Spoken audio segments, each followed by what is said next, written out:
এই বাড়িটা তার পিতামহের তৈরি। সেকেলে বাড়ি, কিন্তু ভারী মজবুত। বাড়ির গায়ে যে মেহগিনি গাছ দুটো তিনি লাগিয়েছিলেন 70 বছর আগে, তাদের স্বাস্থ্য এখন উপচে পড়ছে। ওই গাছের কাঠ খুব মূল্যবান। দুটো গাছ বিক্রি করলে বেশ কয়েক লক্ষ টাকা পাওয়া যাবে বলে বড় ছেলে তাকে জানিয়ে দিয়ে গেছে। তবে এখন ওই সব গাছ ইচ্ছে মতো লাগানো যায়, কিন্তু কাটা যায় না। তার জন্য মিউনিসিপ্যালিটির অনুমতি নিতে হয়। শহরের মিউনিসিপ্যালিটির যিনি চেয়ারম্যান, তিনি একদা তাঁর সহপাঠী ছিলেন। অতএব এক কলম লিখে দিলেই চেয়ারম্যান অনুমতি দিয়ে দেবেন বলে বড় ছেলের বিশ্বাস। 3 তলায় তাঁর ঘর, সামনে অনেকটা খোলা ছাদ। বছর 8 আগে পড়ে গিয়ে পায়ের হাড়ে চিড় ধরেছিল।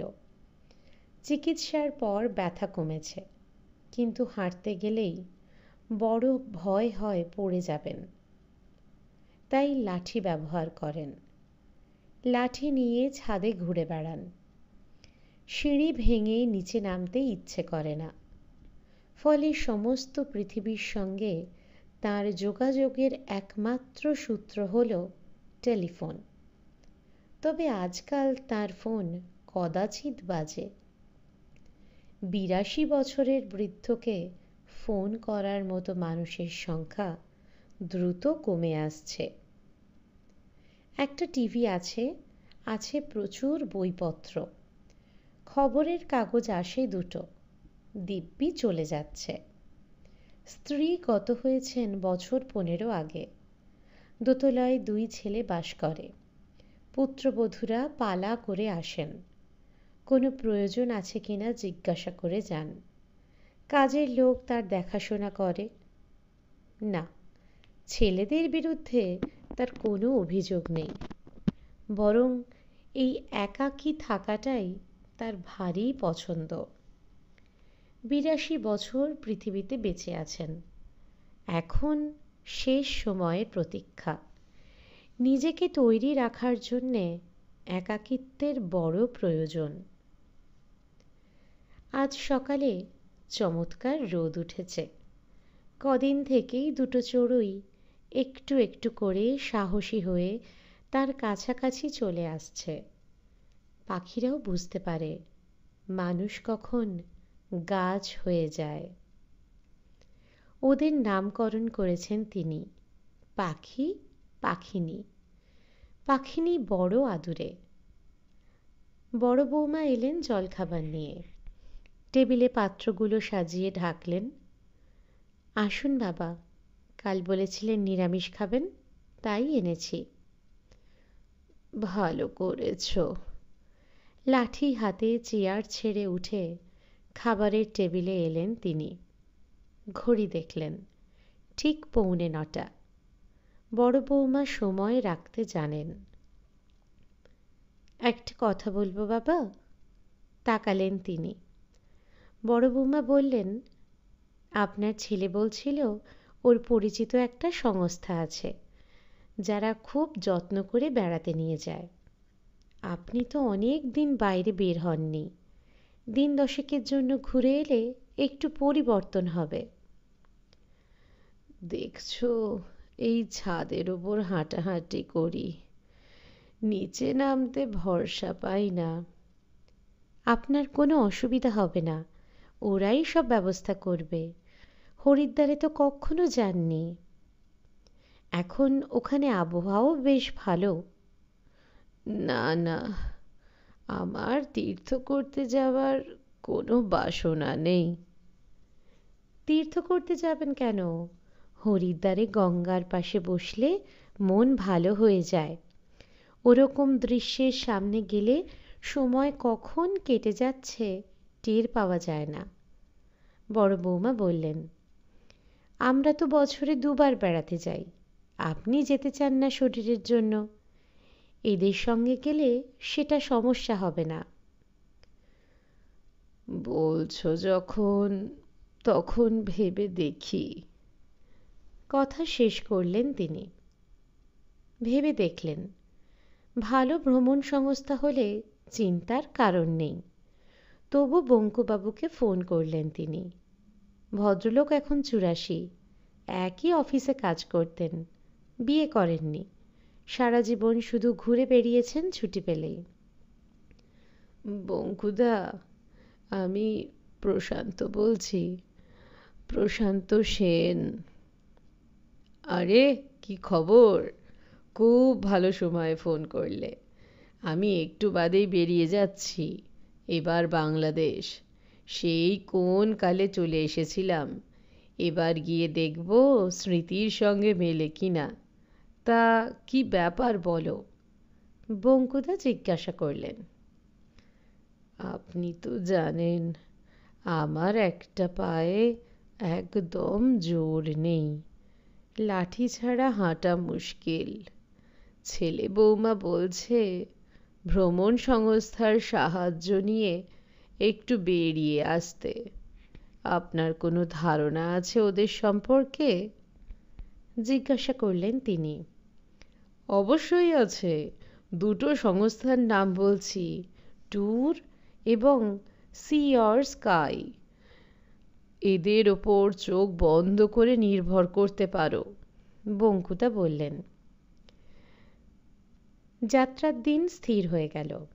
টাকাটা তিনিই দিতে চেয়েছিলেন, কিন্তু ছেলেরা কিছুতেই রাজি হলো না। এর মধ্যে ভ্রমণ সংস্থা থেকে টেলিফোন করে জেনে নিয়েছে তিনি কি কি খাবার অপছন্দ করেন, কোন খাবার পছন্দের, কোন সময়ে খেলে শরীর ঠিক থাকে, একা থাকতে চান না কারোর সঙ্গে রুম শেয়ার করতে আগ্রহী। এসব তথ্য দিয়ে খুশি হলেন তিনি। ওরা যখন আগাম জেনে নিচ্ছে, তখন কোনো সমস্যা না হওয়ারই কথা। সেদিন বিকেলে ছোট ছেলে একটি ভদ্রলোককে নিয়ে এলো। বাবা, এর নাম প্রদীপ, ওর বাবাকে তুমি চিনতে, অনিরুদ্ধ মুখার্জি। ও, তোমাকেও দেখেছি, চেহারা অনেক বদলে গেছে। প্রদীপ বলল, শুনলাম আপনি হরিদ্বার বেড়াতে যাচ্ছেন। আর বলো না, ল্যাংড়া মানুষকে এরাই পাঠাচ্ছে। কি যে হবে কে জানে।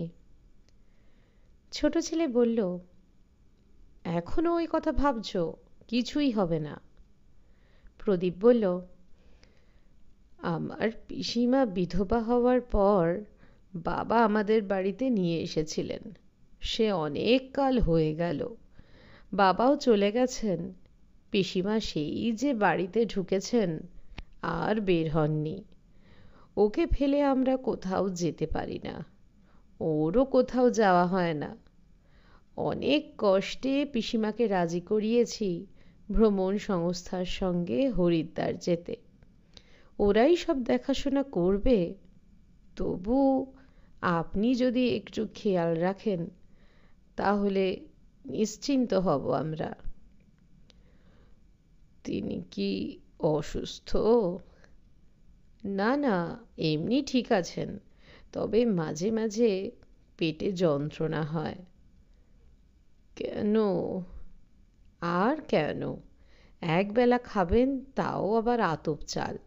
ডাক্তার দেখিয়েছি, বলছেন আলসার হবার সম্ভাবনা আছে, ওষুধ দিয়েছেন। এইসব কথা সংস্থাকে জানিয়েছো? হ্যাঁ। দেখো, আমি খোঁড়া মানুষ, কতটুকুই বা করতে পারবো। ঠিক আছে। ওরা চলে গেলেও নড়তে পারলেন না তিনি। এটা কি হলো? জীবনের নাটক ঈশ্বর লেখেন, কিন্তু নাট্যকারের এ কি রসিকতা! 60 বছর আগের কথা। তখন 22 বছর বয়স। পাড়ার এক রবীন্দ্র জয়ন্তীর সন্ধ্যায় 22 বছরের প্রশান্ত 18 বছরের নিরুপমাকে একটু আড়ালে পেয়ে বলেছিল, আমি যে কথাটা বলতে চাই সে কথা কি তুমি বুঝেছ? নিরুপমা ঠোঁট মুচড়ে হেসেছিল। হুম। কি বুঝেছ বলো? নিরুপমা তাকিয়েছিল। চিৎকার করে বলবো? তারপর সুখ, বুকের ভিতরে টলটলে ঢেউ, দূর থেকে চোখে চোখে কথা, 2-3টে চিরকুট, এক দুপুরে দুজনে ভিক্টোরিয়ায় গাছের ছায়ায় পাশাপাশি বসা। প্রশান্ত হাত ধরেছিল নিরুপমার। ফর্সা লম্বা আঙুল, কি নরম। জানো, মা আমাকে সন্দেহ করছে, নিরুপমা বলেছিল। কেন? জানি না, আজকাল আমার দিকে অদ্ভুত চোখে তাকায়। আজ কি বলে বেরিয়ে এলে? এখন তো আমার কলেজে থাকার কথা। দাঁড়াও, আর একটা বছর, চাকরি পাওয়া মাত্র তোমার মায়ের কাছে যাব। গিয়ে কি বলবে? বলবো আমি আপনার মেয়েকে বিয়ে করতে চাই। প্রশান্তর হাত আঁকড়ে ধরেছিল নিরুপমা। সারা জীবনে ওই একবারই স্পর্শ, অথচ এই বয়সেও সেই স্পর্শটিকে স্পষ্ট অনুভব করেন তিনি। কিন্তু মুখ, মুখ যে কিরকম ঝাপসা হয়ে গেছে। সেই 18 বছরের মুখটাকে মনে করার চেষ্টা করলেন তিনি। ফর্সা, আদুরে, নাকটি বড় সুন্দর, চুল ছিল প্রচুর, কিন্তু সব মিলিয়ে গোটা মুখটাকে মনে করতে তিনি পারছেন না। না, তার বয়স হয়ে গিয়েছে। সেই সময় তো এমনই হতো, কারোর সঙ্গে মেয়ের প্রেম হচ্ছে জানলে ক্ষিপ্ত হয়ে যেতেন অভিভাবকরা। তার ঢেউ ছড়িয়ে পড়ত পাড়ায়। প্রশান্ত যে ভয়ানক ক্রাইম করেছে তা পাড়ার লোকের মুখ দেখে মনে হতো তখন। অনিরুদ্ধ যে একদিন বন্ধু ছিল, আঙুল তুলে শাসিয়ে গেল। নিরুপমার বাবা এসে দেখা করলেন প্রশান্তর বাবার সঙ্গে। ওদের বংশে কখনো এমন ঘটনা ঘটেনি। তাছাড়া তাঁরা ব্রাহ্মণ, নিচু জাতির মানুষকে জামাই হিসেবে ভাবতে পারেন না। অতএব ছেলেকে যেন শাসন করেন। আশ্চর্যজনকভাবে নিরুপমা পর্দার আড়ালে চলে গেল। মাস 6 বাদে সানাই বাজিয়ে বিয়ে হয়ে গেল তার। বরের বাড়ি কলকাতা থেকে বহু দূরে। বঙ্কিম লিখেছিলেন, বাল্যপ্রেমে অভিশাপ আছে। প্রশান্ত ভাবলেন, মানুষের বাল্যকাল কতদিনে শেষ হয়? না, আর দেখা হয়নি। চাকরি নিয়ে বাইরে যেতে হয়েছিল। বিয়ের পর ফিরে এসেছিলেন কলকাতায়। নিরুপমা নামের তরুণীর খোঁজ রাখার দরকার মনে হয়নি। বিধবা হবার খবর পেয়েছিলেন বন্ধুদের মুখে। খারাপ লেগেছিল। বহুকাল বাদে বাড়ির বাইরে এলেন তিনি। ভ্রমণ সংস্থার লোক খুব যত্ন করে তাকে উপর থেকে নামিয়ে গাড়িতে চাপিয়ে নিয়ে এলো স্টেশনের ভেতরে। কামরার সামনে গাড়ি থেকে নেমে একটুও হাঁটতে কষ্ট হলো না তার। ওরাই ট্রেনে উঠতে সাহায্য করল। দুজনের কুপে। বয়স্করা উপরে উঠতে পারবেন না, শোবেন নিচের বার্থে, তাই এই ব্যবস্থা। জিনিসপত্র গুছিয়ে দিয়ে ছেলেটি বলল, এই রইল বেল, যখনই দরকার হবে বেল বাজাবেন, বাজালে আমি চলে আসব। এখন কিছু খাবেন দাদু? না, থ্যাংক ইউ। ছেলেটি চলে গেলে একটি পত্রিকা বের করে চোখ রাখলেন তিনি। জানালা বন্ধ, কারণ কামরার শীততাপ নিয়ন্ত্রিত। কিন্তু পড়া হলো না। ভাবনাটা আবার মাথায় ফিরে এলো। সকাল থেকে কয়েকবার ভেবেছেন। প্রদীপ যা বলে গিয়েছিল তা যদি সত্যি হয় তাহলে নিরুপমা এই ট্রেনেই হরিদ্বার যাচ্ছে। ভ্রমণ সংস্থা দুটো কামরা রেলের কাছ থেকে নিয়েছে। এই দুটোর কোনো একটায় তার থাকার কথা। দ্বিতীয় কামরাটি শীততাপ নিয়ন্ত্রিত নয়। প্রদীপ যদি পিসির যাওয়ার ব্যাপারে কার্পণ্য করে তাহলে ওইখানেই তার জায়গা হয়েছে। এই সময় সুটকেস নিয়ে ঢুকল কুলি। ভ্রমণ সংস্থার ছেলেটির নির্দেশে সিটের নিচে ঢুকিয়ে দিয়ে চলে গেল। ছেলেটি ডাকল, আসুন দিদিমা, এইবার তা আপনার। এই রইল বেল, কোনো প্রয়োজন হলেই বেল বাজাবেন, আমি চলে আসব, বসুন। ছেলেটি চলে গেল। একজন অপরিচিত বৃদ্ধাকে তার কুপেতে দেখে বিরক্ত হলেন তিনি। এদের কি কাণ্ডজ্ঞান নেই? মহিলার মাথা ভর্তি পাকা চুল, চশমা, গায়ের রং ময়লা, মুখ গম্ভীর। তিনি বেল বাজাতেই ছেলেটি চলে এলো। বলুন দাদু। অনেকটা পথ, ওর অসুবিধে হতে পারে, কোনো মহিলার কুপেতে ওর ব্যবস্থা করতে পারবে না? না হলে আমাকে কোনো ছেলের সঙ্গে দাও, গম্ভীর গলায় বললেন তিনি। আপনাদের অসুবিধা হবে? দেখুন কাণ্ড, যারা আপনাদের টাকা দিতে এসেছিলেন তারা অনুরোধ করেছিলেন একসঙ্গে ব্যবস্থা করতে। আচ্ছা, দেখি। বৃদ্ধা জিজ্ঞাসা করলেন ছেলেটিকে, প্রদীপ কেন বলেছে জানি না, ওর মনে হচ্ছে অসুবিধা হবে। দেখুন যদি অন্য ব্যবস্থা করতে পারেন। প্রদীপ? প্রদীপ মানে? আমার ভাইপো। স্থির হয়ে গেলেন তিনি। শেষ পর্যন্ত ছেলেটিকে বললেন, থাক, তুমি যেতে পারো, আমার কোনো অসুবিধা হবে না। ছেলেটি চলে গেলে তিনি হাসলেন। তোমাকে চিনতে পারিনি নিরুপমা। হ্যাঁ? চমকে উঠলেন নিরুপমা। তুমি? হুম। মাথা নাড়লেন তিনি। এ কি চেহারা হয়েছে তোমার? কেন, আমি তো ঠিকই আছি, তিনি বললেন। তুমি একদম বদলে গেছো। কথাটায় আমল দিলেন না নিরুপমা। প্রদীপ জানে আপনি হরিদ্বারে যাচ্ছেন? কি আশ্চর্য, সে তো একবারও আমাকে এ কথা বলেনি। তিনি শুনলেন নিরুপমা প্রথমে তুমি বলছিলেন, এবার আপনি। বললে কি তুমি আসতে না? এবার হাসলেন নিরুপমা। অদ্ভুত, কিরকম? 60 বছর আগে সম্পর্ক হচ্ছে জেনে ওদের মাথায় বাজ পড়েছিল।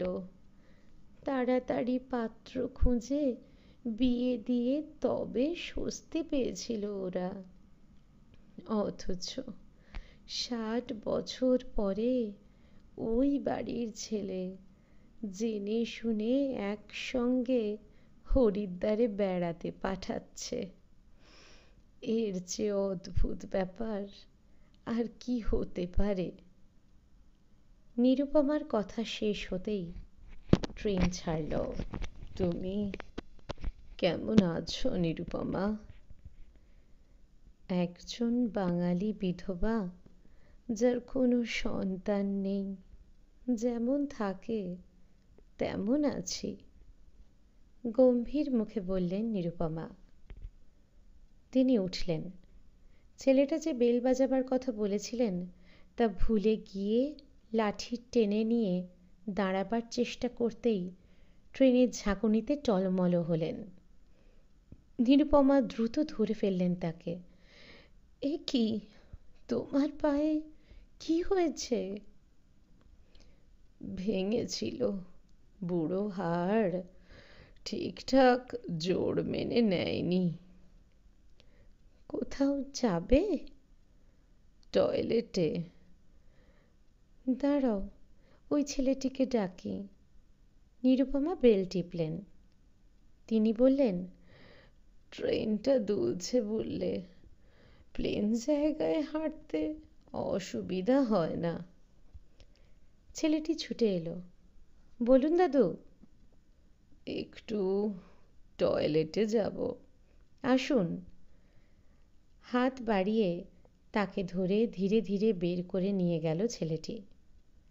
তিনি ফিরে এসে দেখলেন এর মধ্যেই সংসার গুছিয়ে ফেলেছে নিরুপমা। ভ্রমণ সংস্থার দেওয়া শোয়ার সরঞ্জাম সাজিয়েছে দুটি বার্থে।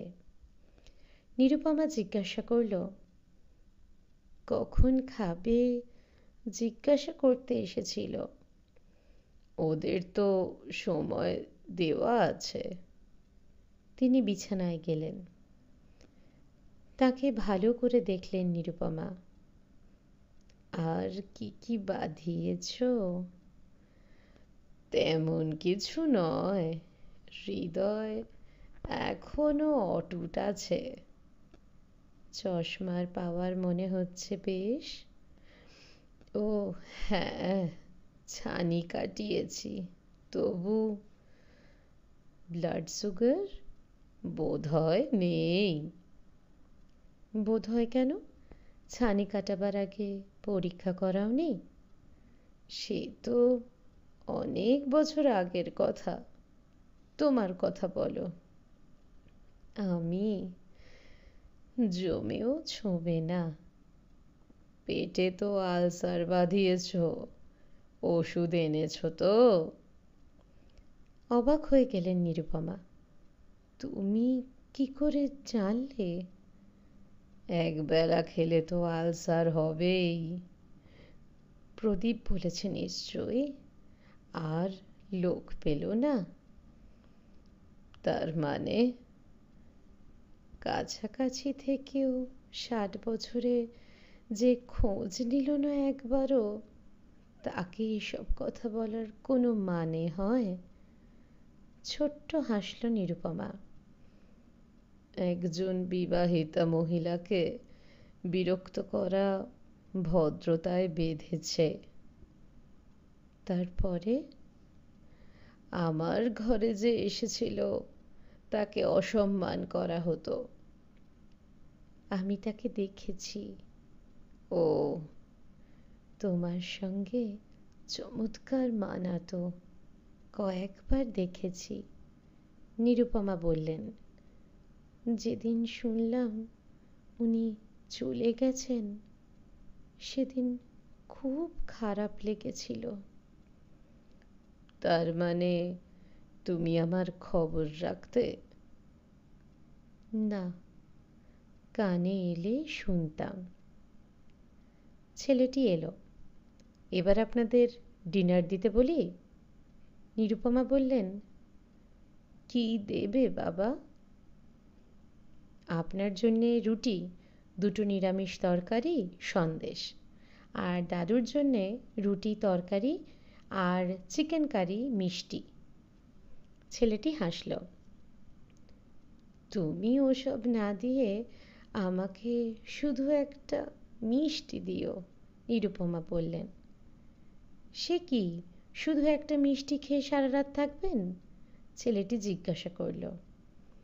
শোনো ভাই, তিনি বললেন, আমাকেও ওই একটা মিষ্টি দিও। একজন না খেয়ে থাকবে, আর তার সামনে বসে আমি পেট ভরাতে পারবো না। আশ্চর্য, নিরুপমা রেগে গেলেন। বিকেল 3টের সময় খেয়েছি, রাত্রে আমি কখনোই খাই না। যে যার নিয়মে চলবে তো। চলে তো চেহারার ওই হাল হয়েছে, চিনতেই পারিনি। দাঁড়িয়ে কি দেখছো? যাও, দুটো মিষ্টি নিয়ে এসো, ধমকালেন তিনি ছেলেটিকে। দাঁড়াও, ছেলেটিকে হাত তুলে থামতে বললেন নিরুপমা। তুমি কি আমাকে জব্দ করতে চাইছো? না তো। তাহলে? তুমি তো চিরকাল একবেলা খেয়ে থাকোনি, নিজেকে কষ্ট দেবার জন্য এই অভ্যেসটা করেছো। এইটা মানতে পারছি না, তিনি বললেন। ছেলেটি হাসল। তাহলে দিদিমা, দুজনের খাবার নিয়ে আসছি। সে চলে গেলে নিরুপমা বলল, আজ রাত্রে ঘুম হবে না, পেটে যন্ত্রণা হবেই। কি হবে না? আমি তো তোমাকে চিকেন খেতে বলিনি। জানি, বললেও খাবে না। তোমার স্বামী নেই বলে তুমি শরীরটাকে কষ্ট দিচ্ছ। আমি তো স্ত্রী চলে যাবার পর সে কথা ভাবিনি। উত্তর দিলেন না নিরুপমা, মুখ গম্ভীর করে বসে রইলেন। এই বিশেষ ভঙ্গিটিকে তিনি চেনেন। স্ত্রীর সঙ্গে কোনো ব্যাপারে দ্বিমত হলে তাকে দেখতে হতো এই ভঙ্গিটিকে। অনেক অনুনয়ে সেই মুখ সহজ হতো। আজ এই বয়সে ওসব ভাবলে হাসি পায়। ছেলেটি এলো, খাবার দিয়ে গেল। তিনি ডাকলেন, এসো, খাওয়া যাক। আমাকে খেতেই হবে? মুখ ফেরালেন নিরুপমা। তুমি খেলে আমার খেতে ভালো লাগবে। কেন? রোজ তোমার খাওয়ার সময় কে থাকেন? বৌমারা। আমি একাই খাই, সবারই কাজ থাকে। অসময়ে খেলে তো একা খেতেই হবে, খাও। শেষ পর্যন্ত হাত বাড়ালেন নিরুপমা। কতদিন পরে রাত্রে খাচ্ছি। কতদিন পরে ট্রেনে উঠেছ? কখনো কি এই সন্ধ্যের পরে আমার সঙ্গে একা এইভাবে গল্প করেছ?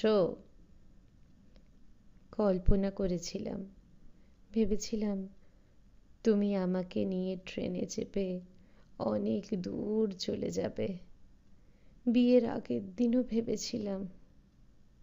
বাহ, তরকারিটা ভালো করেছে। তুমি যে ওরকম ভেবেছিলে তা আমি বুঝতে পারিনি। ওটা কি দিয়েছে? চিকেন? নিরুপমা আঙুল তুলে বাটি দেখালেন। হ্যাঁ। ও মা, এ তো একেবারে সাদা ঝোল। আমি রিচ রান্না খাই না। টেস্ট পাও? তিনি তাকালেন। মন্দ লাগে না। তুমি এক টুকরো নেবে? আমি? চোখ বড় হয়ে গেল নিরুপমার। আমি তো আমিষ খাই না। কেন? কেউ খেতে বলেনি? না, বিধবাদের খেতে নেই বলেই বলেনি। এই নেই কথাটা কোথায় লেখা আছে? নিশ্চয়ই জানো আজকাল ওটা উঠে গেছে। জানি। তিনি এক টুকরো ঝোল সমেত চামচে তুলে নিরুপমার প্লেটে রাখলেন। তুমি আমার সব লণ্ডভণ্ড করে দিচ্ছ। এই তো কটা দিন, তারপর আবার যে কে সেই, তিনি বললেন। রাতের ট্রেন এক নাগাড়ে ছুটে যাচ্ছে। ঘুম ভেঙে গেল তার। কুপেতে নীল আলো জ্বলছে। মুখ ফিরিয়ে অবাক হলেন। নিরুপমা চুপচাপ বসে আছেন। এ কি, ঘুমও নেই? নিরুপমা উত্তর দিলেন না। শরীর খারাপ লাগছে? পেটে কি ব্যথা শুরু হয়েছে? ওষুধ খেয়েছো? আমার শরীর ঠিক আছে। তাহলে? আমি ভাবতে পারছি না। কি? যখন চেয়েছিলাম তখন ওরা জোর করে আলাদা করেছিল, তোমার কাছে যেতে দেয়নি। আর এখন ওরাই একসঙ্গে যাওয়ার ব্যবস্থা করে দিল। কেন? সেই তুমি আর আমি তো একই আছি। তখন যৌবন ছিল, আর এখন বার্ধক্য এসেছে। মানুষ যৌবনকে ভয় করে আর বার্ধক্যকে অবহেলা। এখন আমরা এমন কিছু করতে পারবো না যাতে ওরা বিপদে পড়তে পারে। ওদের অসম্মানিত করার ক্ষমতা আর আমাদের নেই। এটা জেনেই কি এই কাজটা করলো? আমার আর ফিরে যেতে ইচ্ছে করছে না। কাশীর মতো হরিদ্বারের কোনো আশ্রমে কি বাকি জীবনটা আমি থেকে যেতে পারি না? নিরুপমার গলার স্বরে কান্না মিশল। তিনি উঠলেন। লাঠি ছাড়াই টলতে টলতে চলে এলেন নিরুপমার পাশে। কাঁধে হাত রেখে বললেন, এসব ভাবার অনেক সময় পাবে। আমি তোমার পাশে বসছি, তুমি শুয়ে পড়ো। প্রায় জোর করেই শুইয়ে দিলেন নিরুপমাকে। তারপর মাথায় হাত বোলাতে বোলাতে বললেন, ঘুমিয়ে পড়ো। এই কটা দিন চলে গেলে কি হবে? নিরুপমা ফিস ফিস করে বলল। তিনি কোনো উত্তর দিলেন না। কপালে হাত বোলাতে বোলাতে এক সময় বুঝলেন নিরুপমা জেগেই আছেন। তার হাত ব্যথা করছিল। হাত সরাতে নিরুপমা বললেন, যাও শুয়ে পড়ো। লাঠিটা দূরে পড়ে আছে। আসার সময় মনে হয়নি। নিজের জায়গায় ফিরে যাওয়ার সময় খুব ভয় হলো। লাঠি ছাড়া ফিরবেন কি করে?